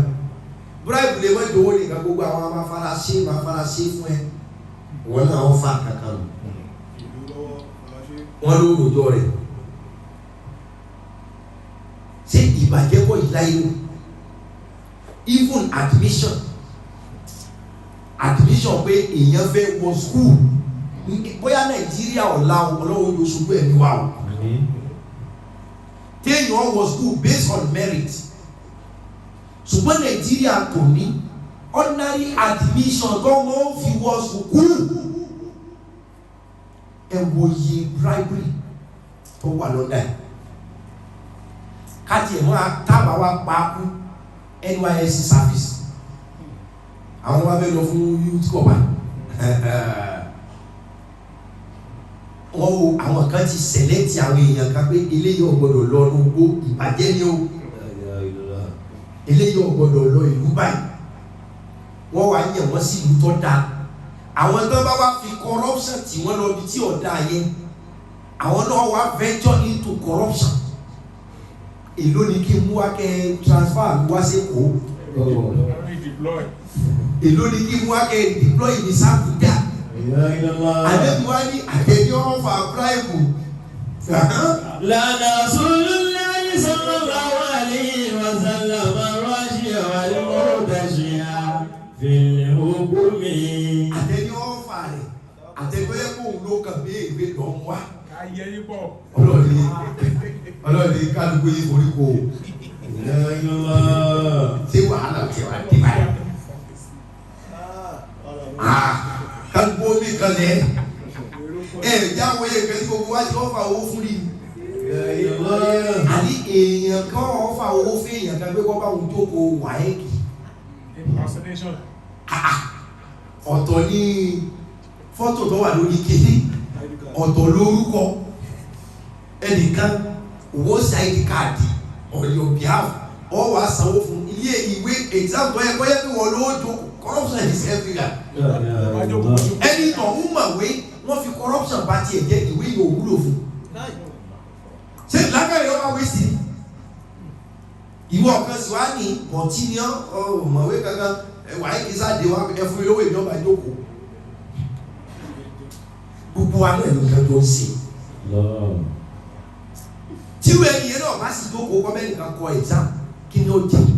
Tó láwọn kan wà ní ṣe expert làwọn iṣẹ́ táwọn kan gbà ní pé èmi máa bẹ síìtì mọ́ wọ́ọ̀rì. Ọmọ ìwé ló fi fẹ́ bá wọ síìtì ṣùgbọ́n bá gbé ìwé yẹn wúlò fún oṣù oríire ọ̀la ni. Sẹ́nu yẹn lọ ẹ̀kọ́ jókòó tì bẹ́ẹ̀ wọ́n ti bà orílẹ̀-èdè jẹ́ pẹ̀lú corruption débi wípé ẹ̀kọ́ òwúlò fẹ́ lẹ́kọ̀ọ́. Lẹ́yìn ká ṣe àdúrà tó bá tó gbogbo tọ́lọ́ tó kalẹ̀ lábàá fọ́lò gbogbo wa lùgì oyin o.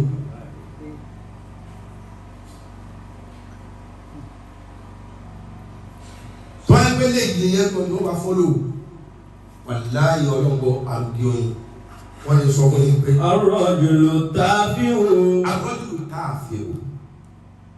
Yatakallamu fi amril ammati.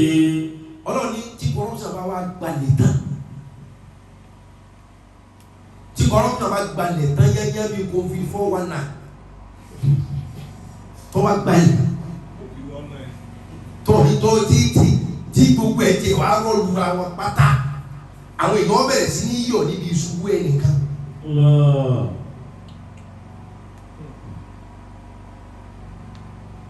Ẹ gbọ́? Wọ́n mú àwọn ọlọ́pàá kan lójú títì lọ́dún kan. Wọ́n parí di wọn. Àwọn ọlọ́pàá tó ju ọlọ́pàá ló mú àwọn ọlọ́pàá tí wọ́n dé bẹ̀rẹ̀ ti rẹ́dì. Wọ́n mú wọn. Wọ́n parí di wọn. Àwọn ìwà sọ wípé DPO station ní máa ń fáwọn ní tágẹ́ẹ̀tì wípé Friday o tíìmù yín gbọ́dọ̀ mú iye báyìí wá sí ọ̀dọ̀ òun DPO. Area commander ó kì í fọ́ dà pé iye station tó wà lábẹ́ wọn o níjọ́ Friday àbí Saturday o iye báyìí gbọ́dọ̀ pé ẹ mú yàn ní ọ̀nà arákùnrin o ẹ tọrọ ni o ẹ sọ pé wíwọ ọkọ rẹ ò pé ẹ máa lù ú jẹ́ gbogbo lọ́wọ́ rẹ ni o iye tó bá lé lẹ́yìn ó mú iye báyìí gbọ́dọ̀ pé fún DPO DPO gbowó oṣù o ẹ̀wù corruption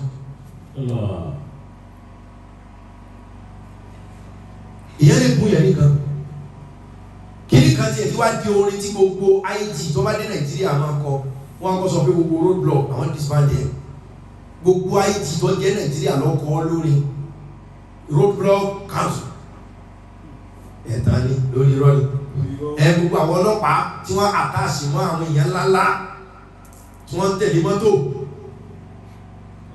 council lórí rọ́ọ̀lì because tẹ́ bá bí ọlọ́pàá ṣe wà á jókòó sí station àbí kan fi ọ́sọ́dọ̀ olówó yóò sọ pé kó fi ọ́sọ́dọ̀ olówó police station yẹn ò béèrè wúlò fún náà station wo àwọn ọlọ́pàá tẹ́ bá dé police station rí lálẹ́ kánú àwọn ọlọ́pàá kándù ni wọ́n fi ń tanná ní station ní kándù ọlọ́pàá yìí náà níyàwó ọlọ́mọ ẹ̀fọ́ wọn á jẹ wọ́n wà á lé àwọn ọlọ́kà tó fún wọn ní barbecue kan tó fún wọn ní bọ́sùpọ̀tà kan bq pé wọ́n máa sùn wọ́n máa gba èsì tí wọ́n jókòó ní mọ́tò lérí wọ́n kà máa fún wà yà fún wèrè ní wà fún wèrè ní wọ́n fún ní yóò àjókòó sínú ẹ̀fọ́ sísítẹ̀mù ní ọ̀dà. الرجل التافه يتكلم في أمر العامة. Ọlọ́run ní tí ìbàjẹ́ bá dójú ẹ̀ tán الرجل التافه èèyàn tó gọ̀. يتكلم في أمر العامة. Òun ni wọ́n yàn pé kọ́ máa lọ sọ̀rọ̀ lórúkọ gbogbo orílẹ̀-èdè èèyàn tó gọ̀. Èèyàn tó rí òpònú tó rí ẹ̀dá. Àwọn ni wọ́n máa jẹ́ spokesperson fún gọ́fúnà. Tí wọ́n kọ́ átíkù mi tí wọ́n dàgbà pé tẹ́ bá ní wọn kẹ́ ẹ máa nà wọ́n òpònú èèyàn ní ọmọ dispose person fún president tí wọ́n sọ̀rọ̀ kí spokesperson wọ́n máa sọ fara àdúgbò wípé tí ìbá ṣe pé president jẹ́ tù ní bẹ́ẹ̀ ṣe ń sọ̀rọ̀ sí yẹn kó máa arrest yín orí rẹ̀ dà kí ni o tí wọ́n sọ fún wa ní sẹ́yìn ìlú kan òní. spokesperson ní ṣùgbọ́n tí corruption bá ti dójú ẹ̀ gan àwọn àrọ́dùn táfì èèyàn tí kò ní tìjú. Yatakallamu fi amri al-ammati. Tó yẹ kóun náà gbọ́ ohun tóun náà sọ pé táwọn ọmọ bá wá gbọ́ ilé àgbàlagbà. Ní Nàìjíríà yìí ó tẹ́gbẹ́ ṣé torí appointment ẹ̀ sì wó kẹ́ tó sọ àgbàlagbà. Agbọ́ ọgbà tá a kà bẹ́ẹ̀ tẹ́ ó lè ṣèlú ọmọ parọ́ mọ́ra wọn. Ìwọ tó lásìkò governance àsìkò ọ̀tọ̀ lásìkò ìṣòṣèlú ọ̀tọ̀ lásìkò ìtúnlùṣe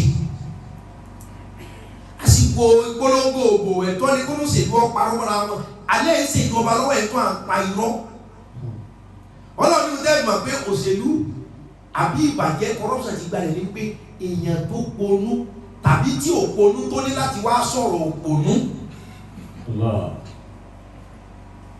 Òun ni ọ̀rọ̀ rẹ̀ ọmọ jáde lórí news òun ni ọmọ gbẹnu aráàlú sọ̀rọ̀ òun ni ọmọ gbẹnu ìjọba sọ̀rọ̀ kálukó gọ́ọ̀nà àdúgbò ẹ̀wò president ẹ̀wò chairman local government ẹ̀wò rẹ́pù àwọn gẹ́gẹ́ tán bá sọ̀rọ̀ ọlọ́gbọ́n ni àwọn spokesperson wọn tán bá sọ̀rọ̀ ọlọ́gbọ́n ni.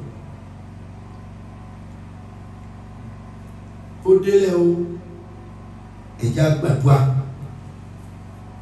current affairs ọlọ púpọ̀ lórí wáàsí wa tòní lórí ìbàjẹ́ corruption is everywhere àwọn kan mọ̀ búyà lórí social media kan lè ní fíwà bọ́n bá ṣe ní fíwà ni wọ́n lè rówó torí wọ́n ti monetize àkáǹtì wọn ní YouTube àti Facebook bàjẹ́ ni kódà àwọn kan tó wá pé sí ọlọ́run làwọn ṣe wọ́n wá bú àwọn èèyàn ká lè rí fíwà gbogbo wa la corrupt.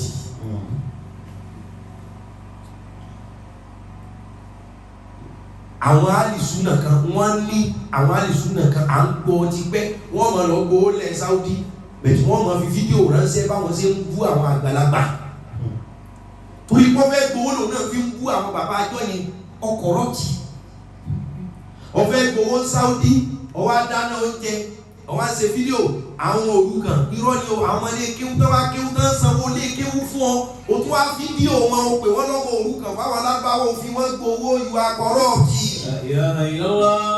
ọkọ̀rọ̀ọ̀tì ó lè ní ọ́ gbogbo ọkọ̀ fẹ́ kọ́ mọ́sálásí ọkọ́lé kódà corruption yìí ẹni ẹ̀dá kì kí sọ̀rọ̀ lóṣèlú ẹ lọ wọ kàfá kọ̀ọ̀kan ta ni ọba jẹ́ ẹ wo pásítọ̀ ẹ wo àwọn ọmọ ìjọ àlejò owó lọ́wọ́ ọ̀gá rẹ wá tọ̀ ọ̀dà lọ́nà gbogbo owó ta you are corrupt ẹ kàn já lọ pé wò lọ kákan corruption ti gbalẹ̀ àdúrà lọ́wọ́ fasad Sahara fasad. bilbari walbari bima kasabati aydin nasi. ohun táwọn èèyàn jẹ tí wọ́n nílò tí wọ́n fẹ́ ní ó jẹ́ kí ìbàjẹ́ ó dé wa Ọlọ́run are guilty our guilt of our action irrespective of our tribe, ethnic or religion or race or color we are guilty of our action. Gbogbo wa la ba kan jẹ́ ọ̀pọ̀ dura Ọlọ́run Ọlọ́run dákun dárí jù wá oníbàjẹ́ lọ. Àmín. Ọlọ́run àfisílò ìrẹ́ ọjọ́ dákun dárí jù wá. Àmín. Àfiọ́lá ní Muhammad bẹ́ẹ̀ sallallahu alaihi wasallam. Ọlọ́run dákun dárí jù wá. Àmín. Torí bẹ́ẹ̀ yẹn bá ti ń ṣèbàjẹ́ kò ní bọ́lọ̀ dáadáa. Dárí jù wá Ọlọ́run. Ìwà àbàjẹ́ tó wà lọ́wọ́ wa yọ Ọlọ́run ẹ̀já lè ṣe mọ́. Àmín. Ìwà àbàjẹ́ tí ń bẹ lọ́wọ́ wa yọ Ọlọ́run ẹ̀já lè ṣe mọ́. Àmín. Ọjọ́ ìsàmì dáadáa bẹ́ẹ̀ Ọlọ́run ti ẹ̀gbà àbàjẹ́ lọ́wọ́ ẹ̀. Àmín. Torí àwọn àbàjẹ́ kan wà táwọn òbẹ́ni kò mú wa. Kéèyàn ó tó sìnà lásán ìbàjẹ́. Ìbàjẹ́ tó tún wá lékè kàní kéèyàn wá sọra rẹ̀ di oní 2 sọ̀m àbí 3 sọ̀m ìbàjẹ́. Iṣẹ́ ta ó ṣe ta ò fi ní ìrọ̀lẹ́ jẹ́nà. Iṣẹ́ ta ó ṣe ta ò fi ní ìrọ̀nà gbé gbà. Dákun jẹ́ oṣù àṣẹ ká má lè ṣe mọ́. Ká má lè ṣe mọ́ o, ká má lè ṣe mọ́. Dákun jẹ́ oṣù àṣẹ ká má lè ṣe mọ́. Ohun tí màá ṣe tí ń fi ní ìrọ̀nà gbégbá. Ọ̀rọ̀ tí màá sọ o tí ń fi ní àlìjánnà. Ìwà tá ò hù tá ò fi ní àlìjánnà. Dákun jẹ́ oṣù àṣọ ká má lè sọmọ. Ká má lè sọmọ o, ká má lè sọmọ. Dákun jẹ́ oṣù àṣọ ká má lè sọmọ. Àdìsẹ́ oúnjẹ tá ó jẹ tá ò fi ní àlìjánnà. Oúnjẹ tá ó jẹ tá ò fi ní ìrọ̀nà gbégbà. Dákun jẹ́ oṣù àjẹ ká má lè jẹ mọ́. Àmín. Ká má lè jẹ mọ́ o, ká má lè jẹ mọ́. Dákun jẹ́ oṣù àjẹ ká má lè jẹ mọ́. Níbi tá ó lọ tá ò fi ní àlìjánnà. Níbi tá a lọ tá ò fi ní àlìjánnà. Jọ̀wọ́ jẹ́ oṣù àlọ́ ká má lè lọ mọ́. Ká má lè lọ mọ́ o, ká má lè lọ mọ́. Dákun jẹ́ oṣù àlọ́ ká má lè lọ mọ́. Ọ̀yà wíwúra rẹ̀ pé ohun tí màá ṣe tí ń fi ní àlìjánnà. Ohun tí ń sọ tí ń fi ní àlìjánnà. Dákun jẹ́ oṣù mi sọ kí n má lè sọ mọ́. Kí n má lè sọ mọ́ o, kí n má lè sọ mọ́. Dákun jẹ́ oṣù mi sọ kí n má lè sọ mọ́. Dákun jẹ́ oṣù mi ṣe kí n má lè ṣe mọ́. Dákun jẹ́ oṣù mi ṣe kí n má lè ṣe mọ́. Dákun jẹ́ oṣù mi lọ kí n má lè lọ mọ́. Dákun jẹ́ oṣù mi lọ kí n má lè lọ mọ́. Dákun jẹ́ oṣù mi jẹ́ kí n má lè jẹ́ mọ́. Dákun jẹ́ oṣù mi jẹ́ kí n má lè jẹ mọ́. Ohun tí ń ṣe tí ń fi ní ọ̀nà gbé gbà. Ìwà tí màá hù tí ń fi ní àlìjánnà. Dákun jẹ́ oṣù mi ṣe kí n má lè ṣe mọ́. Kí n má lè ṣe mọ́ o, kí n má lè ṣe mọ́. Dákun jẹ́ oṣù mi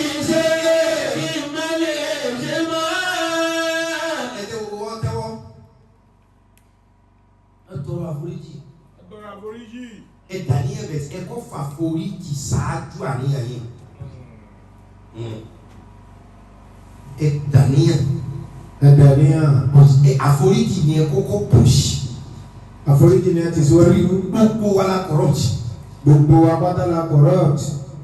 Ẹ kọ́ fà foríjì ẹ push ẹ bẹ dárí àṣìṣe mi jì mí. Ọlọ́run forí àṣìṣe mi jì mí. Ọyẹ dàníyàn ẹ bá ti wá tọrọ àforíjì ẹ tọrọ tẹ ẹ bá fẹ́ lọ́dọ̀ lọ. Ọ̀yà iná ìdàníyàn ẹ bá tọrọ àforíjì tán ẹ bèrè tẹ bá fẹ́ lọ́dọ̀ lọ. Ẹ sì jẹ́ onísàárà láti máa fi tún iṣẹ́ ọwọ́ yín ṣe. Ẹ máa ṣe sàárà púpọ̀ láti máa fi tún iṣẹ́ ọwọ́ yín ṣe. Torí gbogbo iṣẹ́ tó burú lọ́wọ́ kálukú ìta máa ń ṣe sàárà dáadáa àtúnṣe ọmọ bá ìṣẹ̀mí ayé wa. Torí gbogbo iṣẹ́ burúkú tá à ń ṣe tí sàárà bá pọ̀ àtúnṣe ó máa bá gbèsè ayé wa. Ọlọ́run darí jì mí yóò darí jì. Ọlọ́run ó darí jì mí yóò darí jì iná. Innama amruhu iza arada shay'an Àmín. an yaqula lahu kun fayakun. Àmín. Fasubhana allazi biyadihi malakutu kulli shay'in wa ilayhi turja'un. Àmín. Astaghfirullah al-azim allazi la ilaha illa huwa al-hayyul qayyum wa atubu ilayh. Àmín. Astaghfirullah al-azim allazi la ilaha illa huwa al-hayyul qayyum wa atubu ilayh. Àmín. Astaghfirullah al-azim allazi la ilaha illa huwa al-hayyul qayyum wa atubu ilayh. Àmín. Astaghfirullah al-azim allazi la ilaha illa huwa al-hayyul qayyum wa atubu ilayh. Àmín. Astaghfirullah al-azim allazi la ilaha illa huwa al-hayyul qayyum wa atubu ilayh. Astaghfirullah al-azim allazi la ilaha illa huwa al-hayyul qayyum wa atubu ilayh. Àmín. Astaghfirullah al-azim allazi la ilaha illa huwa al-hayyul qayyum wa atubu ilayh. Al-Fatiha. Bismillahir Rahmanir Rahim. Alhamdulillahi Rabbil Alamin. Ar-Rahmanir Rahim. Maliki yawmiddin. Iyyaka na'budu wa iyyaka nasta'in. اهدنا الصراط المستقيم صراط الذين أنعمت عليهم غير المغضوب عليهم ولا الضالين. ربنا تقبل منا إنك أنت السميع الدعاء. آمين. ربنا ظلمنا أنفسنا وإن لم تغفر لنا وترحمنا لنكونن من الخاسرين. آمين. ربنا ظلمنا أنفسنا وإن لم تغفر لنا وترحمنا لنكونن من الخاسرين. آمين. ربنا ظلمنا أنفسنا وإن لم تغفر لنا وترحمنا لنكونن من الخاسرين. آمين. ربنا آتنا من لدنك رحمة وهيئ لنا من أمرنا رشدا. آمين. ربنا إنك جامع الناس ليوم لا ريب فيه إنك لا تخلف. آمين. ربنا آتنا في الدنيا حسنة آمين. وفي الآخرة حسنة وقنا عذاب النار. ربنا آتنا في الدنيا حسنة وفي الآخرة حسنة وقنا عذاب النار. وربنا آتنا في الدنيا حسنة وفي الآخرة حسنة وقنا عذاب النار. ولا حول ولا قوة إلا بالله العلي العظيم. ليكسي الفاتحة. بسم الله الرحمن الرحيم. الحمد لله رب العالمين الرحمن الرحيم مالك يوم الدين إياك نعبد وإياك نستعين اهدنا الصراط المستقيم صراط الذين أنعمت عليهم غير المغضوب عليهم ولا الضالين. آمين. سبحان ربك رب العزة عما يصفون والسلام على المرسلين والحمد لله رب العالمين. Ọlọ́run ẹ̀mí gígùn àlàáfíà ara mọ́sàn-án ṣe fún wa.